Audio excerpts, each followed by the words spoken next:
நம்ம எல்லாரும் இப்போ ஆடி மாசத்துல இருக்கோம். அம்பாளுக்கு ரொம்ப ஒரு உகந்ததான மாசம் இந்த ஆடி மாசம்.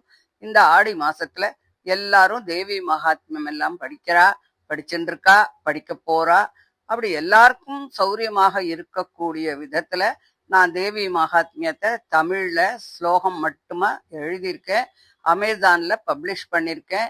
அதே மாதிரி ஸ்ரீமத் பாகவத மகாத்மியம், ஸ்ரீமத் பாகவத ஸ்லோகங்கள் 1லேருந்து 5 ஸ்கந்தம் வரைக்கும் முதல் பாகமாகவும், 6லேருந்து 9 ஸ்கந்தம் வரைக்கும் 2வது பாகமாகவும் அமேசான்ல பப்ளிஷ் பண்ணியிருக்கேன். இதனுடைய 3வது பாகமான தசமஸ்கந்தமும் 11, 12வது ஸ்கந்தமும் இன்னும் ஒரு 20 டேஸ்ல பப்ளிஷ் பண்ண போறோம். இதனுடைய லிங்க் இந்த டிஸ்கிரிப்ஷன்ல உங்களுக்கு விவரமாக கொடுக்கப்பட்டிருக்கு. வேணுங்கிறவா அமேசான்ல நீங்க அதை எல்லாரும் வாங்கிக்கலாம். இது தவிர தனிப்பட்ட முறையில ஏதானும் விவரங்கள் தேவையாக இருந்தா எல்லாரும் எனக்கு என்னுடைய மெயில் ஐடியில இன்ஃபார்ம் பண்ணுங்கோ. என்ன டீட்டெயில்ஸ் வேணாலும் ஐ வில் கிவ் யூ. எல்லாரும் இதை சௌகரியமாக படிச்சு பகவத் அனுகிரகத்தை அடையணும். அனைவருக்கும் என்னுடைய நமஸ்காரங்கள். போன அத்தியாயத்துல 10வது ஸ்கந்தத்துல 55வது சாப்டரை பார்த்தோம். இந்த ஆடியோல 56வது சாப்டரை பார்க்கலாம். ஓம் நமோ பகவதே வாசுதேவாய. அத षट्पञ्चाशत्तमोऽध्यायः. श्रीशुक उवाच सत्राजितस्वतनयां कृष्णाय कृतकिल्बिषः स्यमन्तकेन मणिना स्वयम् उद्यम्य दत्तवान्. राजोवाच सत्राजितः किमकरोत् ब्रह्मन् कृष्णस्य किल्बिषं स्यमन्तकः कुतस्तस्य कस्माद्दत्ता सुता हरेः. श्रीशुक उवाच आसीत् सत्राजितः सूर्यः भक्तस्य परमः सखा प्रीतस्तस्मै मणिं प्रादात्. सूर्यस्तुष्टस्यमन्तकं सतं बिभ्रन्मणिं कण्ठे भ्राजमानो यथा रविः.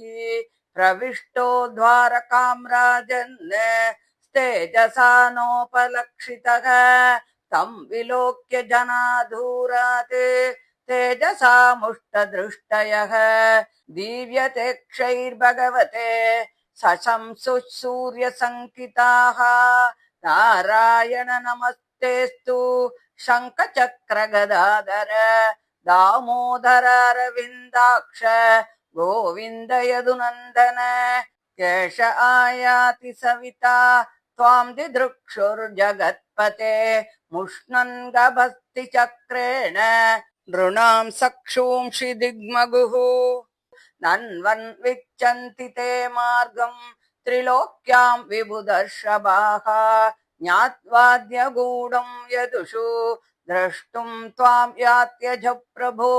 श्रीशुक उवाच निशम्य बालवचनं प्रहस्याम्बुजलोचनः.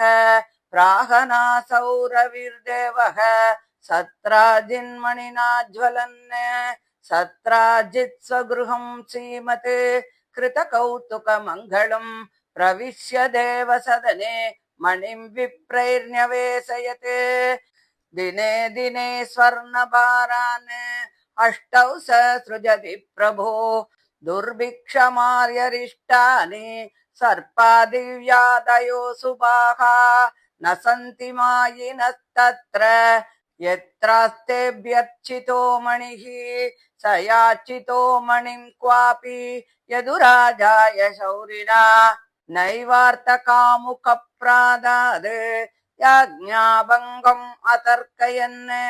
तम् एकदा मणिं कण्ठे प्रतिमुच्य महाप्रभं.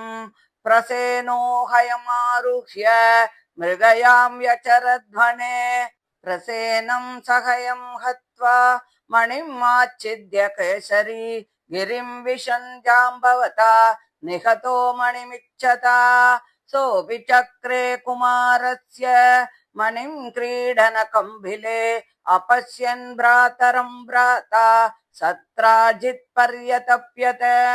प्रायः कृष्णेन निहतो मणिग्रीवो वनं गतः भ्राता ममेति तच्छ्रुत्वा कर्णे कर्णे जपञ्जनाः भगवान् तत्मुपश्रुत्य दुर्यसो लिप्तमात्मनि माष्टुं प्रसेन पदवीम् अन्वपद्यत नागरैः हतं प्रसेनम् अश्वं च वीक्ष्य केसरिणा वने तं चाद्रिवृष्टे निहतं वृक्षेण ददृशुर्जनाः वृक्षराजबिलं भीमम् अन्धेन तमसावृतम् एको विवेश भगवान् अवस्थाप्य बहिः प्रजाः तत्र दृष्ट्वा मणिप्रेष्टम् बालक्रीडनकं कृतं हर्तुं कृतमतिस्तस्मिन् अवतस्तेर्भकान्तिके तमपूर्वं नरं दृष्ट्वा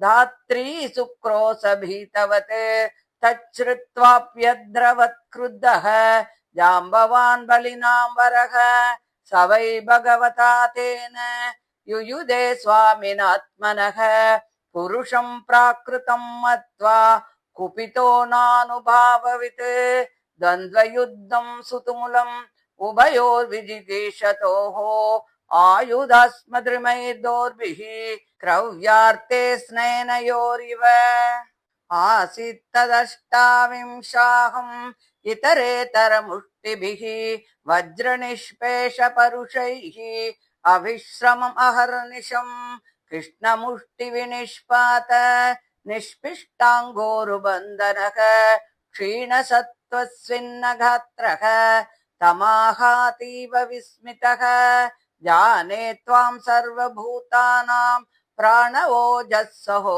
बलम् विष्णुं पुराणपुरुषं प्रभविष्णुम् अधीश्वरम् त्वं हि विश्वसृजां स्रष्टा सृज्यानामपि यच्चसत् कालः कलयतामीशः पर आत्मा ततात्मनां यस्येष दुत्कलितरोषकटाक्षमोक्षैः वर्त्मादिसक्षुभितनक्रतिमिङ्गिलोब्धिः सेतुकृतस्वयस उज्ज्वलिता च लङ्का रक्षशिरांसि भुवि पेतुर्इषुक्षतानि इति विज्ञातविज्ञानम् वृक्षराजानम् अच्युतः व्याजहार महाराज भगवान् देवकीसुतः अभिमृश्यारविन्दाक्षः पाणिना शङ्करेण तम् कृपया परया भक्तम् प्रेम गम्भीरया गिरा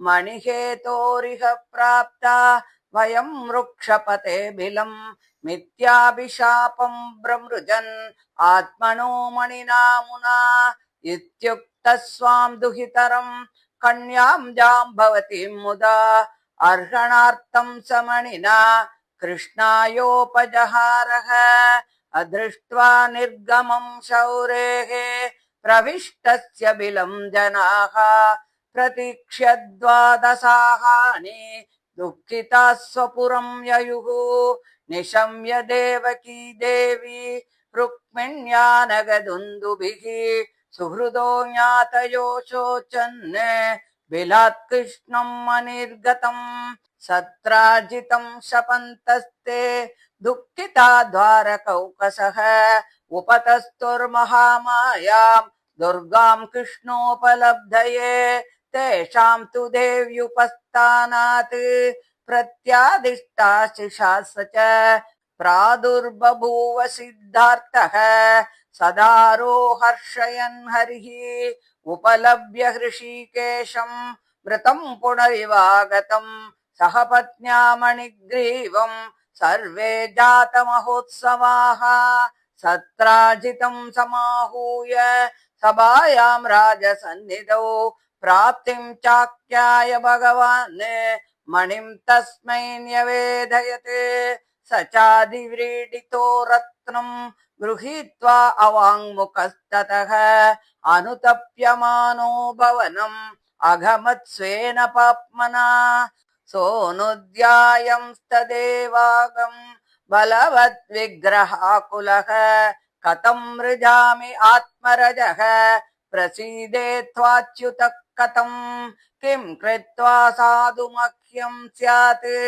न शपेद्वाधनो यथा अधीर्गदर्शनं क्षुद्रं मूढं द्रविणलोलुपं दास्ये दुहितरं तस्मै स्त्रीरत्नं रत्नमेव च उपायोऽयं समीचीनः तस्य शान्तिर्नश्चान्यथा एवं व्यवसितो बुद्ध्या सत्राजित्ससुतां शुभां मणिं च स्वयम् उद्यम्य कृष्णायोपजगारः तां सत्यभामां भगवान् उपयेमे यथाविधि बहुभिर्याचितां शील रूपौदार्यगुणान्वितां भगवानाहनमणिं प्रतीच्छामो वयं नृप तवास्तां देवभक्तस्य वयं च फलभागिनः इति श्रीमद्भागवते महापुराणे पारमहंस्यां संहितायां दशमस्कन्धे उत्तरार्धे स्यमन्तक उपाख्याने षट्पञ्चाशत्तमोऽध्यायः। श्रीहरये नमः श्रीहरये नमः श्रीहरये नमः। गोपिका जीवनस्मरणं गोविन्द गोविन्द।